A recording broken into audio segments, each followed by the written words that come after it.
Hello, and welcome to my video. Let's talk about California commits $1 billion to emergency drought package.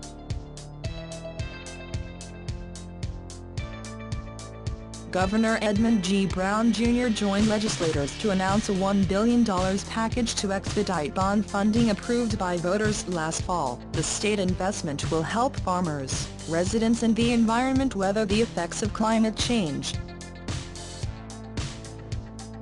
The main goal is to ensure that all Californians have access to local water supplies.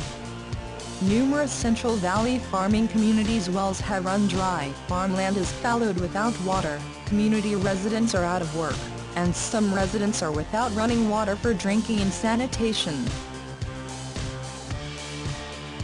Governor Brown has called on all Californians to reduce their water use by 20%, but the overall reduction is closer to 9%. Replenishment of the aquifers is the only alternative to reducing usage, but climate change, drought and a warm winter are not cooperating. The Sierra Nevada snowpack normally provides runoff water for the dry summer months. Recent snowpack measurements show a near-record low for available water. The March snowpack measured less than 1 inch of water content in the snow, or January 20, the March 3 historical average. The Northern Sierra snowpack measurement was 4.4 inches, just 1/6 of average for the date. Central and Southern Sierra readings were 5.5 and 5 inches, or about 1/5 the average. This unprecedented drought continues with no signs yet of letting up, said Governor Brown. The programs funded by the actions announced today will provide direct relief to workers and communities most impacted by these historic dry conditions. The drought isn't letting up, so we can't let up either. The legislation includes more than $1 billion for local drought relief and infrastructure projects. The package accelerates $128 million in direct assistance to workers and communities impacted by drought and to implement the Water Action Plan.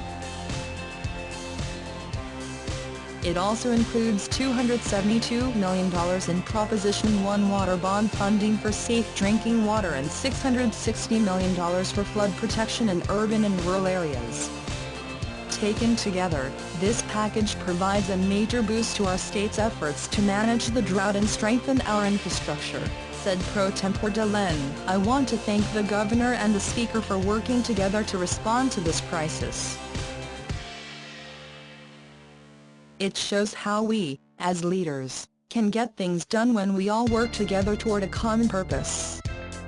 The drought isn't letting up, so we can't let up either, said Speaker Atkins. This legislation will deliver relief to Californians harmed by the drought and help us manage the significant problems the drought continues to cause.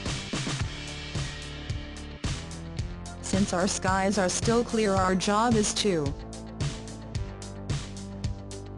and making sure we meet emergency needs, prepare for short-term problems and advance longer-term projects are an important part of that effort. In December 2013, the governor formed a Drought Task Force to manage water supplies. The administration finalized a comprehensive water action plan the next month, and the governor declared a drought state of emergency. In April 2014, the governor called on the state to redouble their efforts at combating drought. The governor also signed legislation requiring local, sustainable groundwater management and put a water bond before voters. The bond proposal won bipartisan legislative support and was approved overwhelmingly at the polls. An executive order streamlines providing water to families in dire need by making California Disaster Assistance Act funding available to provide water for drinking and sanitation to households currently without running water.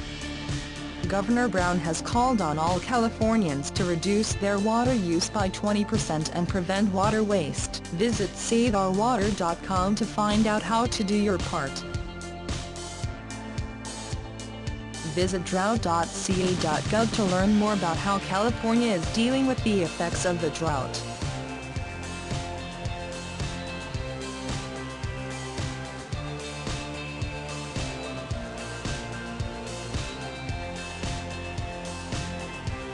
Please click the link in description for more information. Bye.